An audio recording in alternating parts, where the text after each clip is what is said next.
Tadi disebut aku guru dan Tuhan. Dan katamu itu benar. Yesus membenarkan dirinya sebagai guru dan Tuhan. Tolong dicatat itu 13 ya. Kenapa saudara menjadi guru? Saya bangga menjadi guru karena Tuhanku Yesus datang ke dunia ini.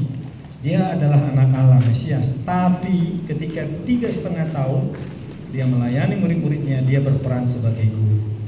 Padahal dia adalah Kurios, Tuhan. Dalam bahasa lain adalah dia Adonai, yang dipertuanagu, pemilik kita. Tetapi dia adalah guru yang berwenang atas kita. Di pihak lain pasal 10, mari dulu kita lihat pasal 10. Di pihak lain komplitlah ketika dia katakan di pasal 13 bahwa aku adalah guru dan Tuhan.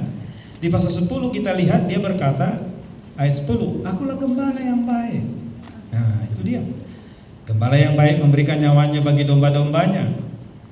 Dan kemudian sedangkan seorang upahan bukan gembala dan bukan pemilik domba-domba itu sendiri ketika melihat negara datang meninggalkan domba-domba lalu pergi. Lalu diingat lagi ayat yang ke-14. Akulah gembala yang baik. Aku gembala, aku mengenal domba-domba. Jadi komplit pada diri Yesus. Dia guru, tapi dia juga satu kali sama-sama. Dia guru, 1, 2, 3. Dia guru, tapi dia juga gembala. 1, 2, 3. Dia guru, tapi dia juga gembala. Berarti dia sekaligus guru yang menggembalakan.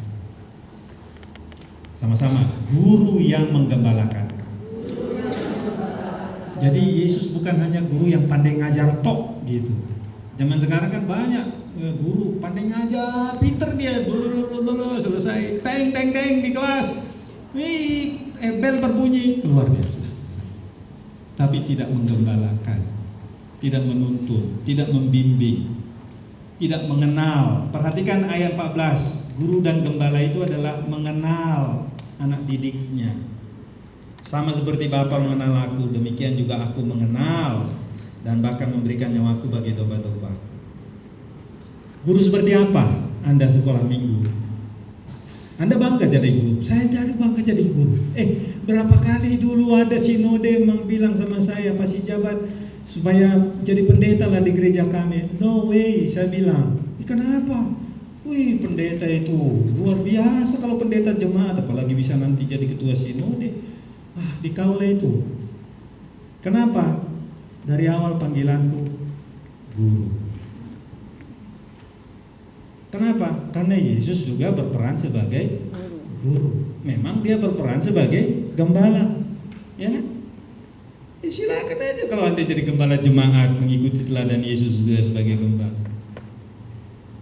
Tapi saya bangga pada dalam diri saya adalah pasal 13 ayat 13. Maka secara profesi saya adalah disebut guru atau dosen kalau tingkat perguruan tinggi. Saudara juga sama. Jadi saudara juga dipanggil di sini adalah diberi karunia keguruan. Saya yakin saudara-saudara yang hadir di sini mendapat karunia mengajar. Mari kita lihat Roma pasal yang ke-12 bahwa Tuhan bisa memberikan karunia mengajar kepada anak-anaknya. Saya percaya itu diberikan oleh Tuhan bagi hidup saudara. Ayat 6 Roma 12 ayat 6. Demikianlah kita mempunyai karunia yang berlain-lainan menurut kasih karunia yang dianugerahkan pada kita. Jika karunia itu adalah untuk bernubuat, baiklah dia melakukannya sesuai dengan iman kita. Jika karunia melayani, baiklah yang melayani. Jika karunia mengajar, baiklah ia mengajar. Ada karunia mengajar. I love it. Aku suka dengan itu. Ada karunia mengajar. Sukacitaku mengajar. Tapi saya bilang gak dibayar juga aku ngajar. Hati ini seneng ngajar. Tapi ngajar bukan asal ngomong. Filosofi saya bukan itu, asal cuap-cuap. Tapi mengajar yang membuat orang belajar. Ngajar yang seperti apa? Ngajar yang bikin orang belajar. Kenapa belajar? Karena dengan belajar orang mengalami perubahan. Sebab banyak orang ngajar, tapi yang nggak bikin orang belajar. Akhirnya nggak terjadi perubahan. Jadi kalau Anda mengajarkan sekolah minggu, seperti misalnya menggunakan alat peraga ini, bikin anak belajar. Saudara tahu, mereka bukan hanya kalau Anda ajarkan ini kepada anak-anak, ini semua menghafalkan ayat hafalan. Mereka tidak hanya belajar apa kata firman Tuhan. Saudara tahu, terselubung. Aku juga nanti udah gede, seperti itu. Aku juga nanti udah gede, aku bikin alat peraga lebih keren dari itu. Ingat ya, kalau Anda mengajar itu bukan hanya Anda tahu, oh pengajaranku ditangkap, bukan. Itu namanya ada hasil belajar tersembunyi. Hasil belajar yang terucapkan adalah mereka hafal ayat Alkitab. Cabut semua alat peraga ini, anak-anak jadi tahu. Suruh satu-satu bisa. Tapi hasil belajar terselubung, artinya one day kalau aku udah besar, aku lebih banyak lagi. Itu artinya dia belajar. Belajar itu berarti anak sudah punya mimpi ke depan, punya harapan ke depan. Kita yang teman, dan itu Tuhan Yesus. Tuhan Yesus nggak usah banyak 10 tahun dia ngajarin muridnya, hanya cukup 3,5 tahun. Tapi 3,5 tahun buahnya lama luar biasa. Buahnya pada diri Petrus, baru dia meninggal tahun 68. Kalau Petrus mulai menjadi muridnya tahun 28, tahun 27 semester kedua, berarti hitung aja itu berapa? 40 tahun kemudian. Warisannya.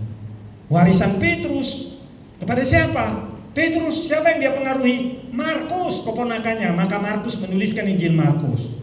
Sampai sekarang kita menikmati Injil Markus. Ini gara-gara siapa? Buah siapa? Bapak Petrus, omnya itu. Padahal Markus bukan salah satu dari 12 murid, tapi dia menceritakan Yesus sama fasih banget. Saya juga suka sekali baca Injil Markus. Kenapa? Salah satu tekanan Injil Markus itu adalah kuasa Yesus.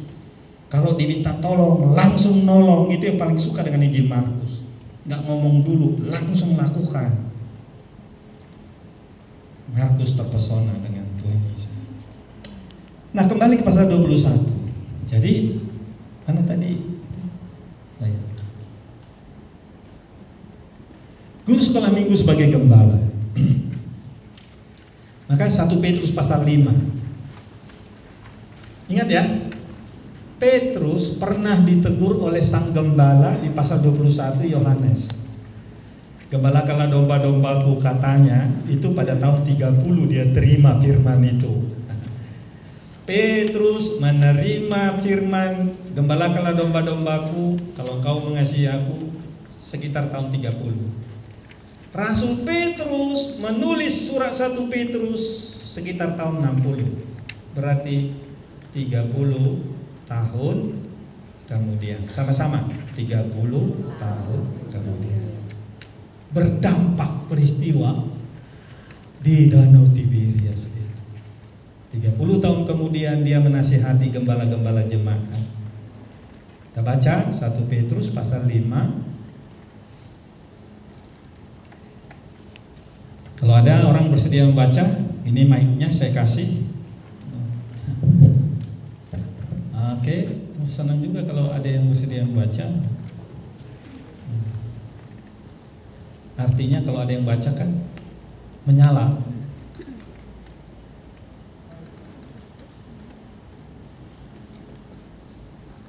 Ya, silakan. Kan bawa Alkitab semua kan? Ya, kan ada. 1 Petrus 5 ayat 1 sampai 11 aja dulu, kan apa dibaca itu kan? 1 Petrus 5 ayat 1 sampai dengan 11. Demikian firman Tuhan. Aku menasihatkan para penatua di antara kamu, aku sebagai teman penatua dan saksi penderitaan Kristus yang juga akan mendapat bagian dalam kemuliaan yang akan dinyatakan kelak. Gembalakanlah kawanan domba-domba Allah yang ada padamu, jangan dengan paksa, tetapi dengan sukarela sesuai dengan kehendak Allah, dan jangan karena mau mencari keuntungan, tetapi dengan pengabdian diri. Janganlah kamu berbuat seolah-olah kamu mau memerintah atas mereka yang dipercayakan kepadamu, tetapi hendaklah kamu menjadi teladan bagi kawanan domba itu.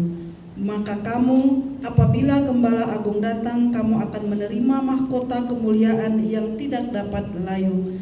Demikian jugalah kamu, hai orang-orang muda, tunduklah kepada orang-orang yang tua, dan kamu semua rendahkanlah dirimu seorang terhadap yang lain. Sebab Allah menentang orang yang congkak, tetapi mengasihani orang yang rendah hati. Karena itu rendahkanlah dirimu di bawah tangan Tuhan yang kuat, supaya kamu ditinggikannya pada waktunya. Serahkanlah segala kekhawatiranmu kepadanya, sebab Ia yang memelihara kamu. Boleh, sampai situ juga nggak apa-apa, nanti kita lanjutkan. Oke, terima kasih. Jadi sekali lagi Petrus ini menuliskan tahun sekian, berarti dampak dari 3,5 tahun bersama dengan Tuhan Yesus, terutama peristiwa di Danau Tiberias pasal 21. Di kemudian hari dia memberi saran yang sama kepada para penatua. Ya, aku teman penatua. Satu. Aku saksi penderitaan Kristus. Maka aku berpesan kepada penatua gereja, kata Rasul Petrus, gembalakanlah kawanan domba Allah yang ada padamu. Nah, bagaimana cara mengembalakannya? Menggembalakan dengan karakter. Semua ini kata-kata karakter. Ya, gembala yang berkarakter. Tidak dengan paksa, itu karakter. Sukarela, itu karakter. Ya, tidak mencari keuntungan sendiri, itu karakter. Pengabdian diri, itu karakter. Tidak memerintah, itu karakter. Menjadi teladan, itu karakter. Rupanya pelayanan yang paling hebat adalah melalui pelayanan berkarakter. Guru sekolah minggu, jadilah guru sekolah minggu yang berkarakter, berakhlak mulia, kayak teman-teman kita tetangga-tetangga kita suka bilang, berakhlak mulia yang dengan pengabdian. Karena apa? Karena Tuhan Yesus adalah guru yang berkarakter. Kenapa banyak orang datang pada dia, 4.000 orang, 5.000 orang datang pada dia? Kenapa? Karena Yesus punya karakter. Mari kita lihat Matius 11. Dia menjelaskan apa karakternya. Saya pikir pantesan banyak orang datang sama dia. Kenapa? Karena dia karakternya hebat banget gitu ya.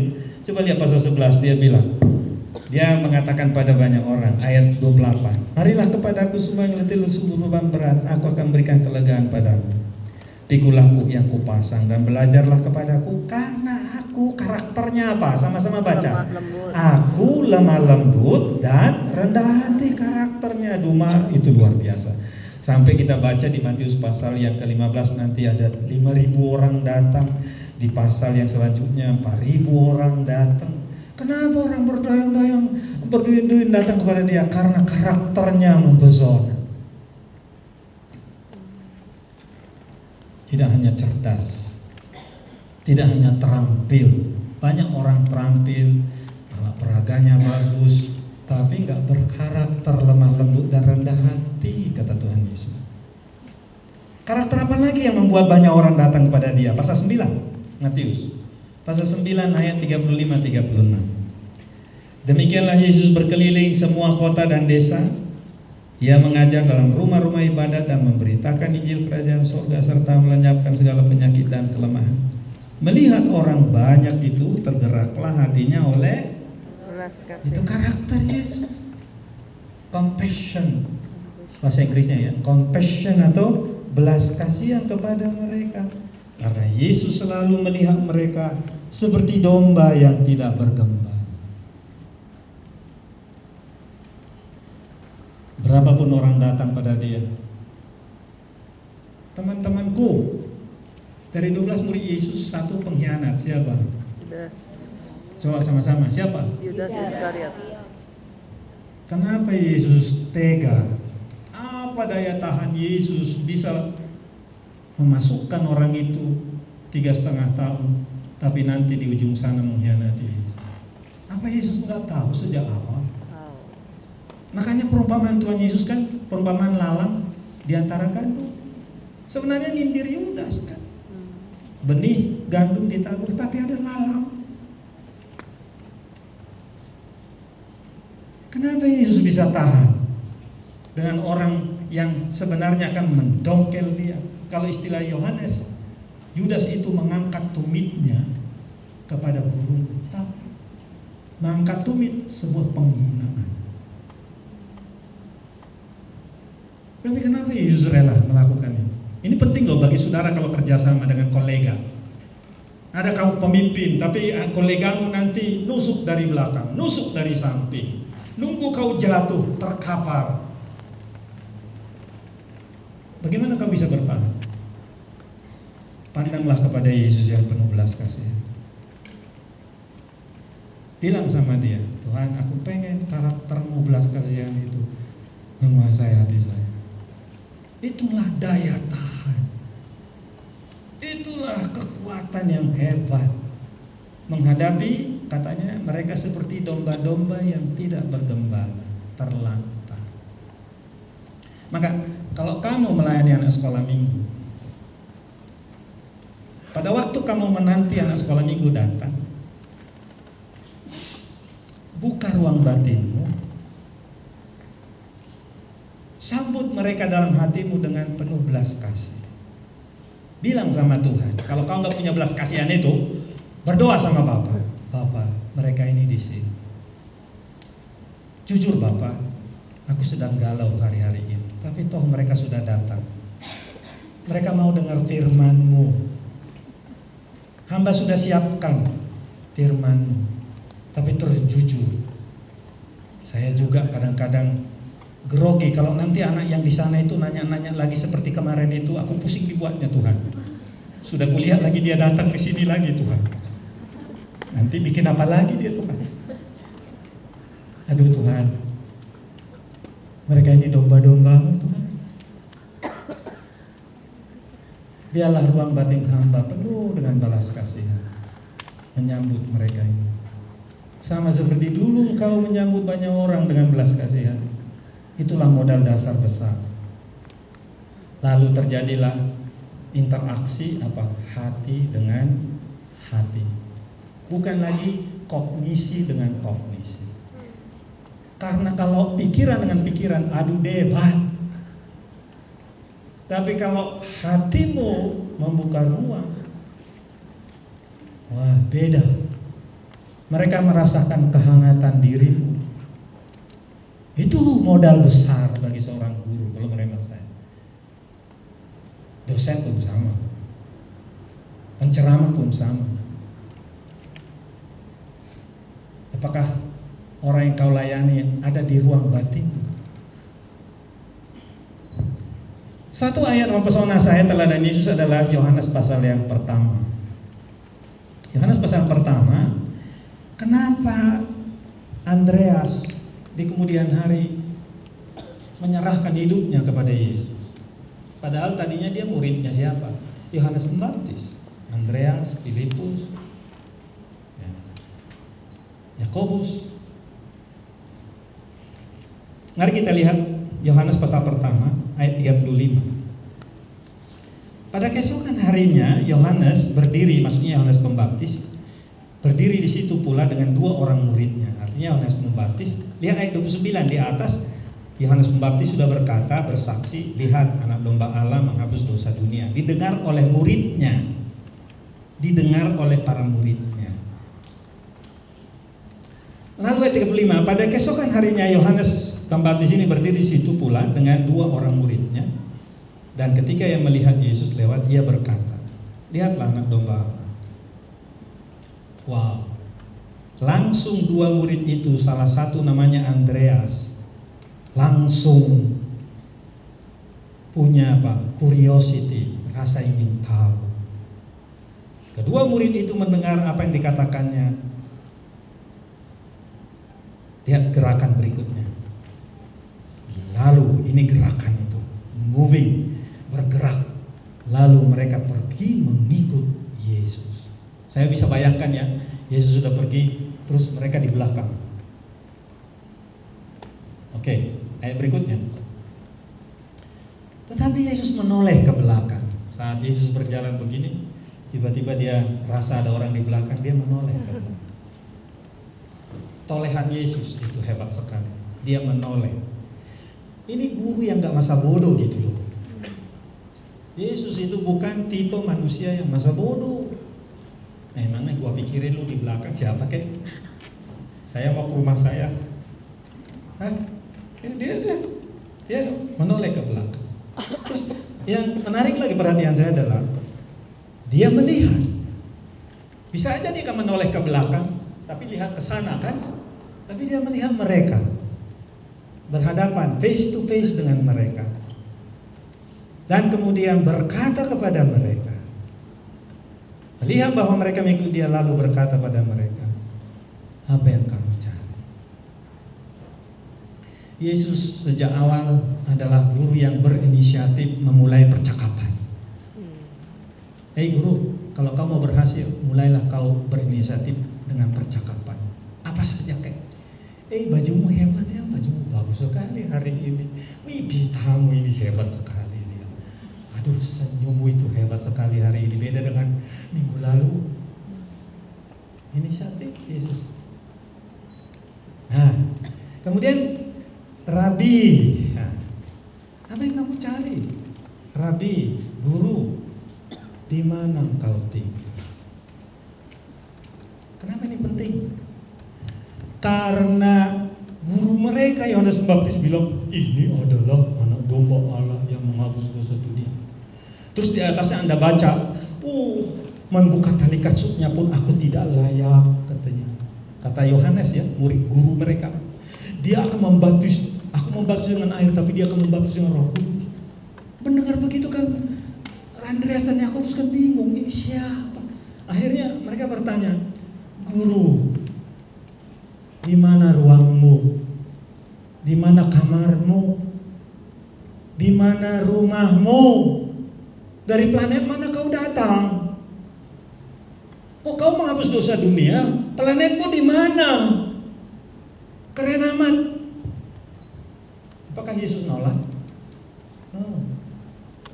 Saya itulah lemah lembutnya Yesus. Aduh, Yesus itu paling lemah lembut. Dia berkata begini, marilah, kamu akan melihatnya. Okay. Mereka pun datang dan melihat di mana ia tinggal. Ternyata di rumah kontrakan di Kapernaum.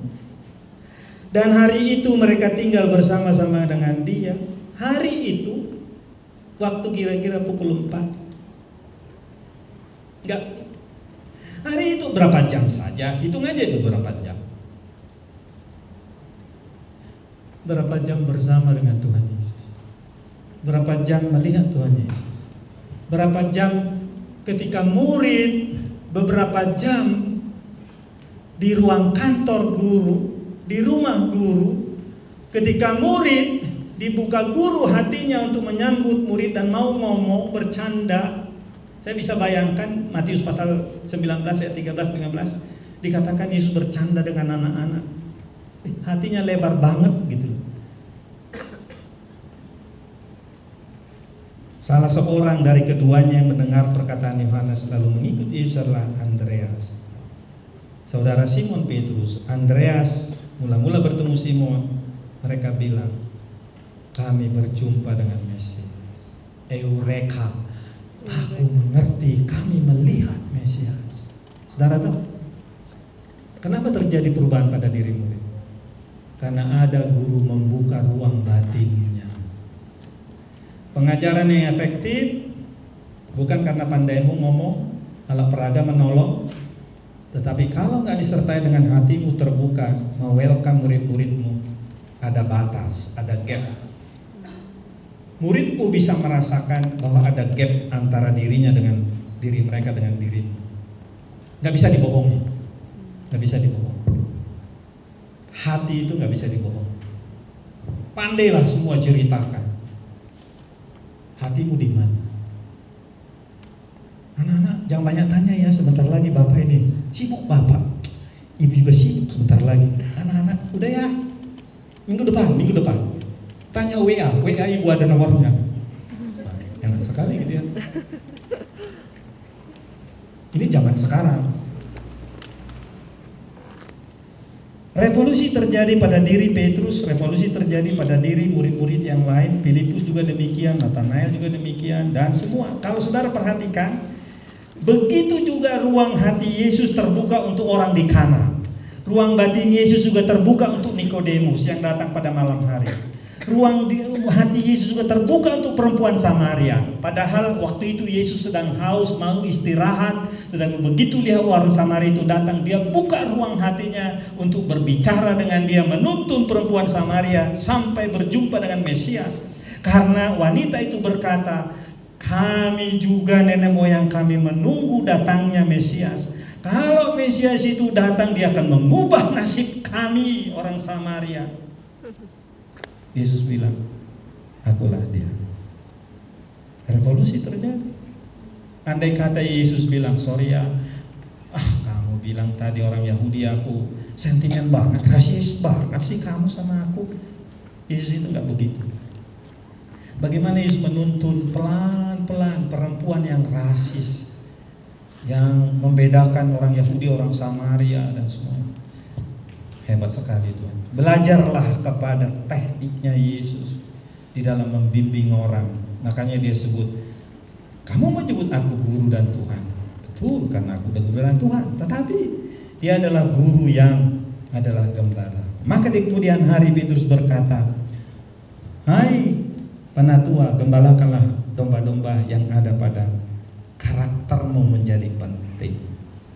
Rendah hati, itu juga pasal yang ke 1 Petrus pasal yang kelima ya.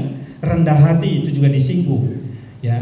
Nah, karena rendah hati itu saya lihat disinggung di situ, termasuk juga ayat yang kelima dan 6. Demikianlah kamu hai orang-orang muda, tunduklah pada orang tua. Demikian juga rendahkanlah diri seorang lain.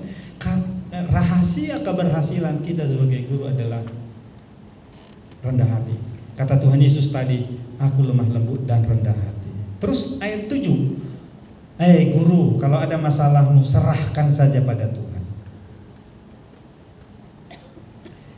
Terus terang, tadi malam saya nggak bisa tidur 1 jam pun sebenarnya. Nggak tahu kenapa. Itu selalu begitu. Selalu kalau ada saya punya ceramah yang penting untuk esok hari, nggak tahu itu kenapa. Sampai saya sekarang itu belum saya bisa tahu jawabannya apa dari Tuhan. Padahal saya sudah berdoa, minum air hangat lagi tengah malam lagi, tidak bisa tidur. Akhirnya saya bilang sama Tuhan, ya sudahlah Tuhan, terserah kau lah. Mau pingsan kayak saya nanti di situ urusanmu lah. Serahkanlah segala khawatirmu kepada Dia, sebab Ia akan memelihara kamu. Bagus ya? Kalau hatimu mau plong mengajar, bebas dari kekhawatiran, serahkan aja lah. Sudah ada Tuhan, kuserahkanlah persiapanku segini aja ya Tuhan. Ini yang bisa kulakukan. Nah, pokoknya sekarang kuserahkan, kupersembahkan kepadamu. Kayak lagu anak-anak. Persembahan kami sedikit sekali, kiranya Tuhan terimalah dengan senang hati. Jadi guru sekolah ini bilang, persiapan saya sedikit saja, kiranya Tuhan pakailah dengan berlipat ganda. Tuh kan? Jadi kita perlu. Berikut, seorang guru selain karakter adalah ayat 9. Kita berperang lawan iblis. Saya tahu tadi malam saya nggak bisa tidur karena saya sadar firman Tuhan juga berkata iblis itu seperti singa. Efesus pasal 6, karena perlawanan kita perlawanan dengan roh-roh jahat. Saya tahu, it's okay. Saya bilang, yes Tuhan, I know it. Tapi saya bilang sama tubuh saya, karena saraf saya pagi-pagi itu sudah rada kayak apa gitu. Jadi saya suka bilang sama saraf saya, hey, kau tenang, it's okay. Kau tenang gitu. Saya kasih firman Tuhan, terutama dalam keadaan saya agak khawatir semacam itu. Saya baca pasal 4 ayat 7, 1 Petrus pasal 4 ayat 7. Saya kasih tahu diri saya, hei Samuel, kuasai dirimu. Hei Samuel, kuasai dirimu, jadilah tenang supaya kamu dapat berdoa. Hei Samuel, kuasai dirimu supaya